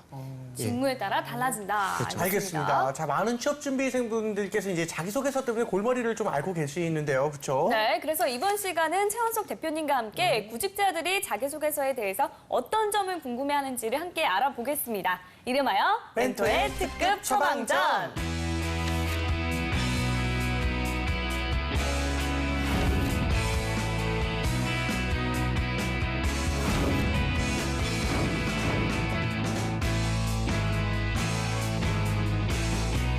네, 지금 화면에 나오는 내용은 저희가 자기소개서에 대한 고민을 한번 받아봤습니다. 네. 첫 번째는 자기소개서를 쓸 때 어떻게 써야 하는지 모르는 분이 보내온 거라고 합니다. 그렇군요. 질문을 제가 한번 읽어볼게요. 예. 허위, 과장된 내용의 경험을 자소서에 쓰려고 하는데 그래도 괜찮을까요? 문제가 될까 봐 걱정입니다. 라고 질문해 주셨습니다. 이거 허위나 과장된 내용을 경험해서 써야 하나 말아야 하나 이게 고민이라고 했는데 사실 이거는 당연히 노가 아닐까 싶은데요. 답변을 드리자면 일단은 네. 그 CF 광고 네. 보시죠. 네. 네. 광고가 허위 과장입니까? 아니면 어필을 하기 위한 목적입니까? 어필을 하기 위한 그렇잖아요. 목적. 네. 그래서 실제로 어필이 되는 내용이라면은 네. 사실은 그게 허위랑 과장과 어필은 한 글자 차이예요. 한 장 차이, 종이 한 장 차이. 그게 예를 들면 내가 뭐 고등학교 시절에 예. 음악 밴드를 해서 했다. 음악 밴드를 해서 그 과정을 통해서 예. 뭐 실제 라이브를 공연을 안 했지만 예. 네. 밴드 한 건 사실이니까 예. 밴드를 해서 각 악기 포지션의 어떤 네네네. 협업과 코워크의 개념을 배웠다. 그래서 나는 사회생활에 있어서 그 당시에 팀워크를 경험했다는 내용은 어필이 돼요. 네. 근데 악기도 못 다뤘는데 네. 고등학교 때 뭐 헤비메탈 밴드를 해서 전국을 돌면서 라이브 투어를 했다. 그거 완전 거짓말이죠. 허위죠. 그건 허위입니다. 허위. 그것이 사실에 기반한 자기 포장이면 해도 된다. 하지만 있지도 않은 사실이라면은 아예 쓰지 마라. 어차피 면접에서 걸린다. 알겠습니다. 그렇게 생각하면 됩니다. 전문 용어로 MSG를 친다고 하죠. 그렇죠. 냄새가 납니다. 네. 예. 네, 이렇게 실제로 허위나 과장된 내용을 쓴 분들이 좀 많은가요? 그 어떻게 많다고 말씀드리면 그렇고 대부분이 그래요. 대부분이 허위나 뭐 과장이에요. 봉사활동, 해외 경험 그런 게 사실은 있지도 않은 케이스를 이제 뭐 쓴다든지 그런 케이스가 사실은 많습니다. 특히 신입 같은 경우에 두드러지는데 경력자 같은 분들은 사실은 자기소개서에서 뭐 성장 과정이나 장점 그런 걸 어필하는 게 아니라 네. 자기가 했던 경력 내용을 기술로 하기 때문에 그쵸. 경력에서의 허위는 곧 입사 취소나 그렇죠. 법적으로도 충분히 그렇습니다. 예. 저희가 헤드헌팅을 하는데 저희 직원분들이 예. 채용을 진행을 해서 기업에서 큰 보수를 받아요. 받았는데 2개월 지난 다음에 알고 보니까 그 전에 기업에서 좋지 않은 레퍼런스가 있다. 뭐 성추행건이 있다든지 실제로 케이스입니다. 그러면은 입사 취소는 물론 저희가 다 책임을 법적으로 져야 돼요. 아하. 그래서 그게 왜 이런 말씀을 드리냐면 방송에서 네. 신입들이 지금은 작게 시작한 그런 신입들은 경험이 없으니까 네. 허위나 이제 과장을 좀 많이 하는데 네. 그게 버릇이 돼서 경력에 이직할 때 이 정도쯤이야 괜찮겠지 싶은 게 나중에 입사 취소나 법적인 책임까지 물을 수 있는 경우가 이어진다. 그래서 네. 조심하셔야 됩니다. 항상 솔직하게 쓰면서 포장을 좀 해라. 그 얘기를 드리고 싶습니다. 알겠습니다. 다음 고민도 한번 만나볼까요? 네. 자, 이번에는 제가 읽어볼게요. 알겠습니다. 매번 지원할 때마다 회사에 대해서 자세하게 공부하고 또 회사에 입사하고 싶은 동기와 포부를 작성해야 되는 건가요?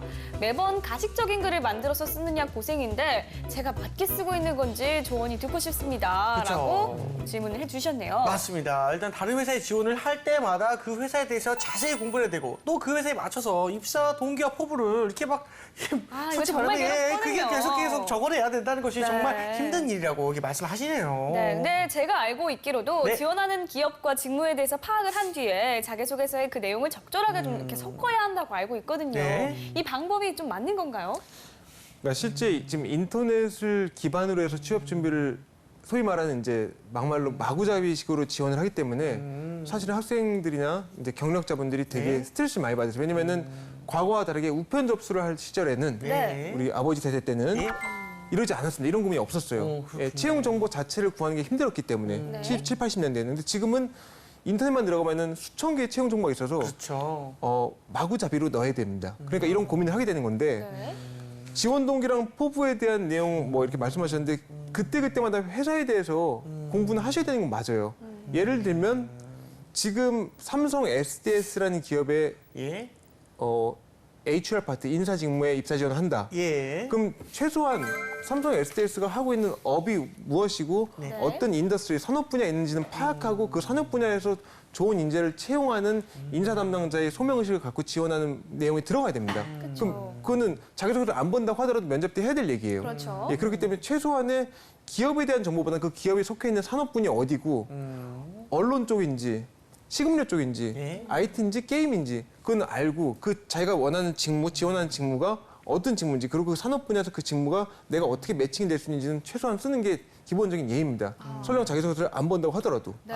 예. 알겠습니다. 그렇군요. 저 근데 제 생각에는요. 요렇게 쓰신 분은 사실상 뽑고 싶지 않네요. 솔직히 왜요? 말하면. 이거는 왜냐면 매번 가식적인 글을 만들어서 써야 된다는 걸 고생하고 있다라고 생각을 하고 있는 것 자체가 내가 들어가고 싶은 기업에 대한 정확한 그 열망이나 열의가 없는 상태에서 그냥 마구잡이식으로 이렇게 넣는 그런 분일 경우 가능성이 좀 높기 때문에 회사에 취업을 해도 이분은 금방 좀 그만둘 것이다. 또는 좀 내가 원하는 대로 금방 따로 찾아 떠날 것 같다라는 생각이 좀 드네요. 네. 이건 되게 윤리적으로 맞는 말씀이에요. 근데 제가 네. 실제로 제가 그래서 말씀을 드리고 싶은 게 예. 실제로 제약회사에 있는 어떤 임원분이 했던 얘기는 예.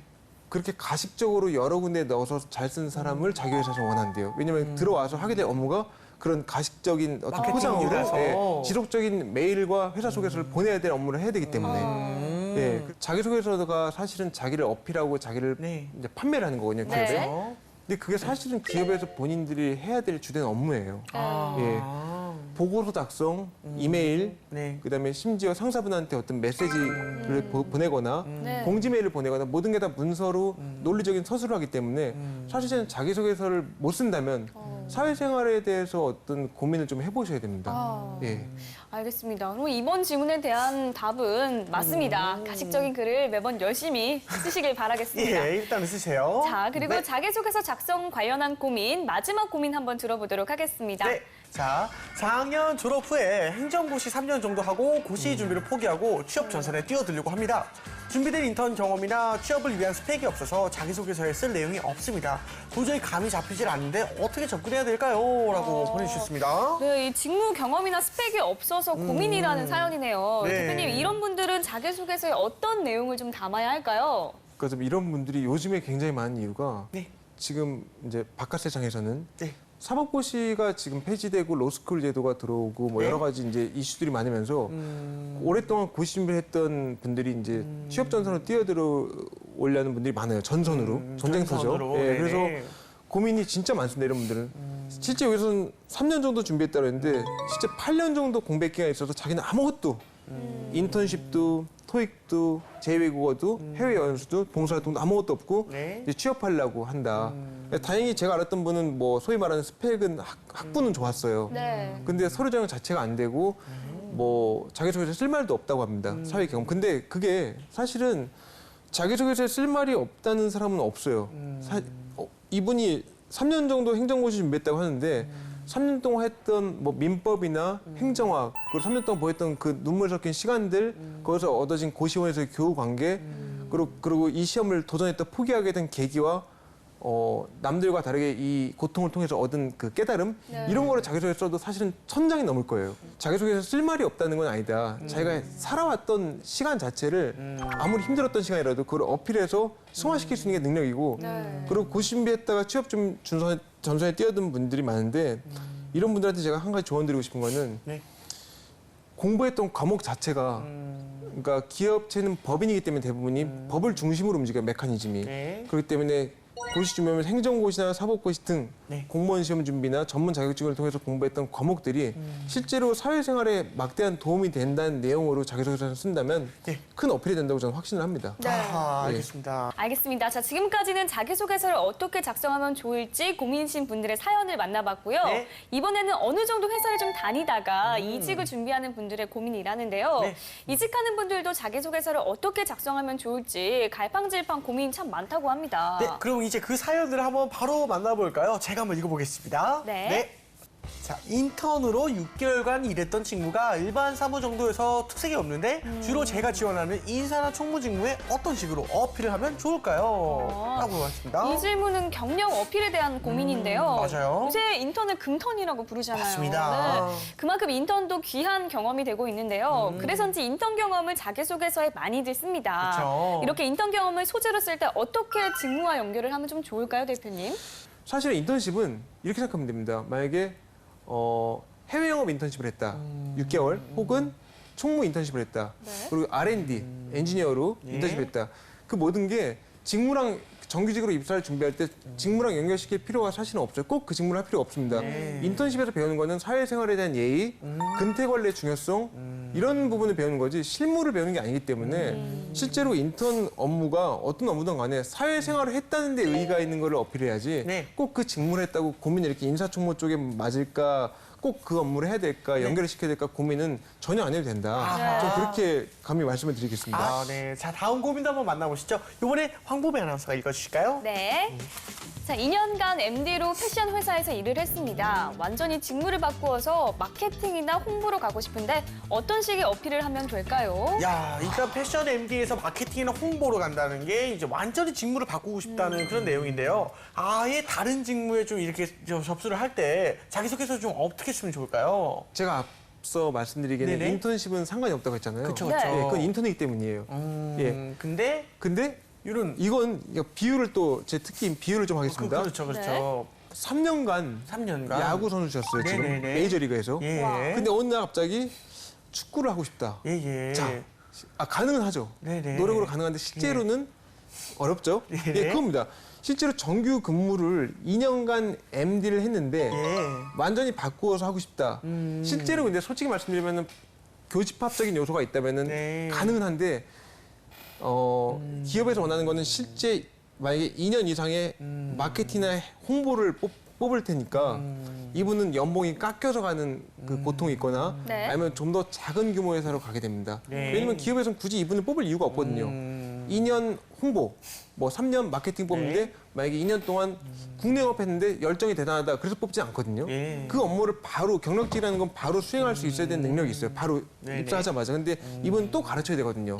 다른 걸 했으니까. 겹치더라도. 그렇기 때문에 사실은 그러니까 운명이라 생각하고 그 직무에서 영원히 있는 게 제일 이분한테 정신 건강에 좋습니다. 아하, 그렇군요. 일단 같은 직무가 아니라 다른 직무로 이직을 할 때 좀 혹시 유의할 점이 있다면 어떤 것이 있습니까? 패션 쪽에서 MD를 했다. 근데 좀 더 큰데 MD 간다. 그러면은 사실은 기득권이라고 해서 기득권. 연봉이 올라가고 좋은 회사로 가고 자기의 커리어도 한결같이 돼요. 이력상에.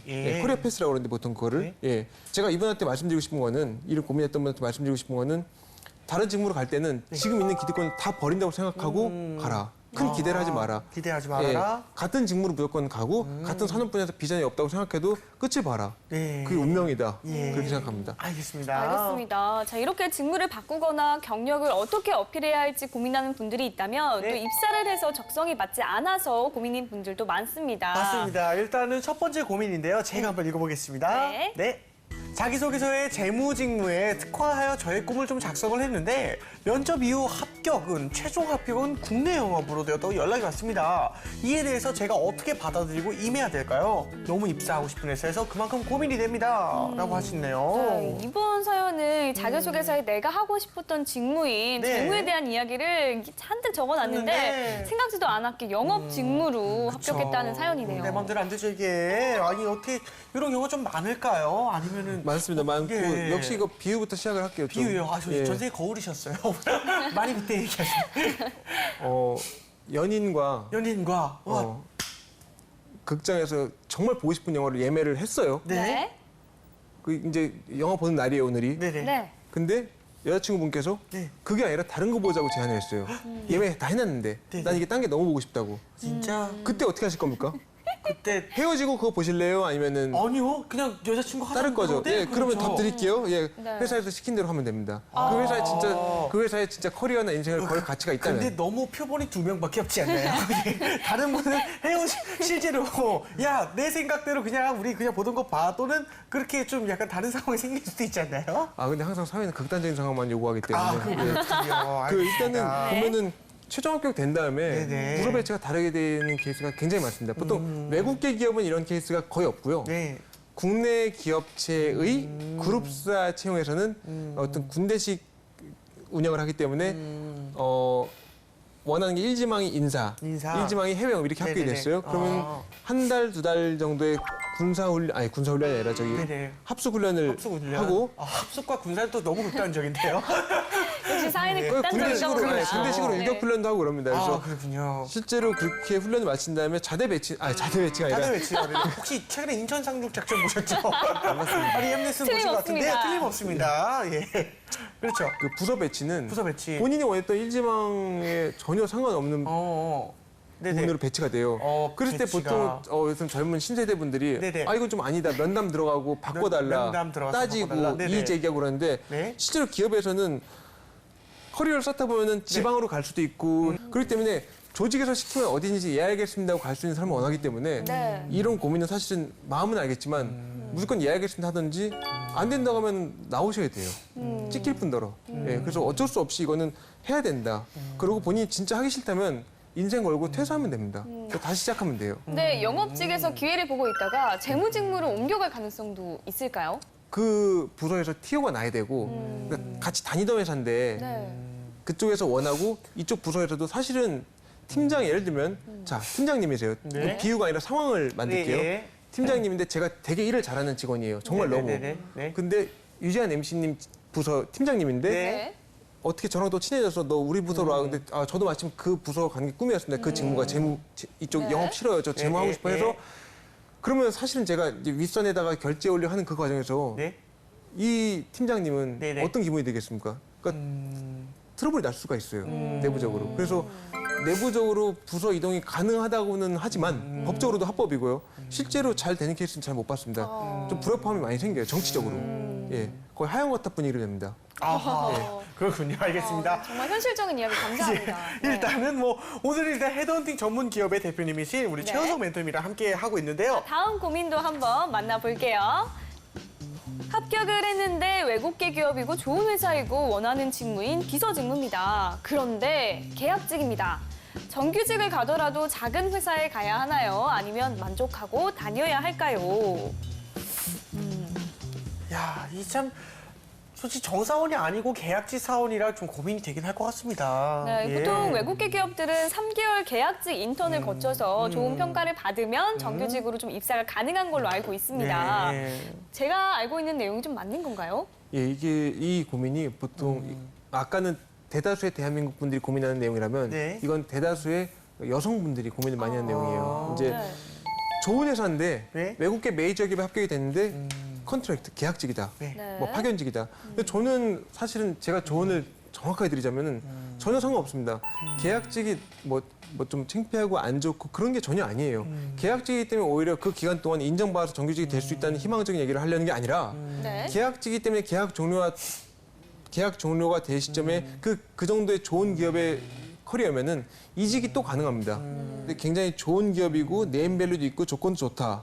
근데 계약직이다. 그렇다면 전 무조건 다녀라.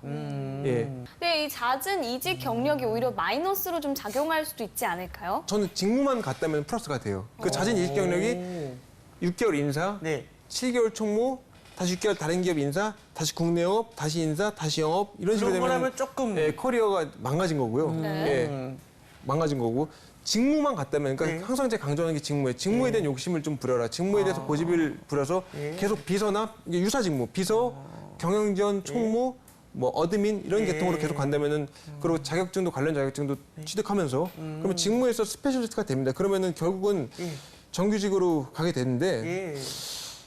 작은 회사의 연봉이 열악한 조건의 중소기업의 정규직보다는 네. 네임밸류가 있어 커리어에 도움이 될 계약직이나 파견직으로 하는 게 저는 사회 초년생한테는 도움이 된다. 네. 그렇게 조언드리고 싶습니다. 아하, 알겠습니다. 자, 마지막으로 네. 대표님, 자기소개서를 잘 쓰기 위해서 무엇이 필요한지 간략하게 좀 3가지로 요약해 주실 수 있을까요? 요약과 비유 들어갑니까? 혹시?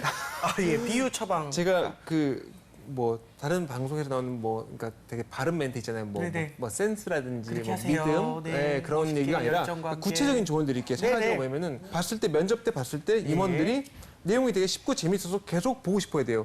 계속 보고 싶어 한다는 거는 취업이에요. 입사가 된다는 얘기예요. 입사해서도 계속 보고 싶다. 네. 그래서 실제로 저는 그러니까 3가지가 필요한 게 뭐냐면 글을 쉽게 쓸 수 있는 능력, 그러니까 자기소개서만 해당되는 그쵸, 건 취업이 그쵸. 아니라 네. 쉽게 쓸 수 있는 능력, 그리고 자기 자신에 대해서 네. 어필할 수 있는 상품화시킨 능력. 네, 예. 상품화시키거든요. 그리고 세 번째로는 네. 자기소개서 잘 쓰려면 내가 네네. 이거는 글과는 상관없는 얘기지만 네네.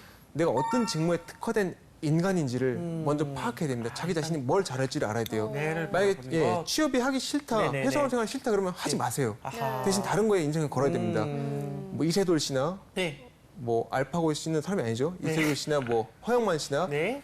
그 서태지 씨 같은 인생을 걸었던 사람들이잖아요. 그쵸. 어른들이 만들어낸 틀이 아닌 네. 다른 거에. 맞습니다. 그렇게 걸 자신이 있던지 네네. 예, 아니면 그게 없다면은 어른들이 만들어 놓은 세상이 만들어 놓은 직무에 뭐가 맞을지를 정확히 파악해야 돼요. 아, 예. 좋은 말씀이십니다. 혹시나 한 가지 더 추천해 주신다면 또 있으실까요? 즉석으로 좀 하나 더.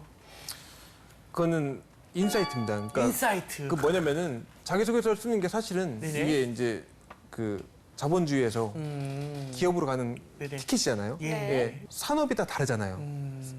기업마다 넥슨은 그쵸. 게임 회사, 네. 뭐 여기저기 다 다릅니다, 그쵸. 회사들이. 그래서 사실은 어느 산업 분야가 망할 수도 있고 잘 될 수도 있고 그렇죠. 중화학공업 분야가 잘 될 수도 있고 게임 회사가 잘 될 수도 모르잖아요. 그걸 약간 도박 같은 거거든요. 그쵸. 그래서 그거를 산업 분야를 볼 수 있는 그 눈, 그 인사이트를 그걸 길러야 돼요. 관찰할 수 예. 있는. 네. 그게 자기소개서에 묻어 나와야 되고요. 아하. 알겠습니다. 좋은 말씀 너무 감사합니다. 요약을 한번 해보면 네네. 글을 쉽게 쓸 수 있는 능력, 그리고 나를 상품화할 수 있는 능력, 네. 그리고 나를 돌아보고 또 산업에 대해 통찰력을 기르는 것이 중요할 것 같습니다. 맞습니다. 일단 오늘 말씀 너무 감사드리고요. 다음 시간에 또 뵙겠습니다. 감사합니다. 감사합니다.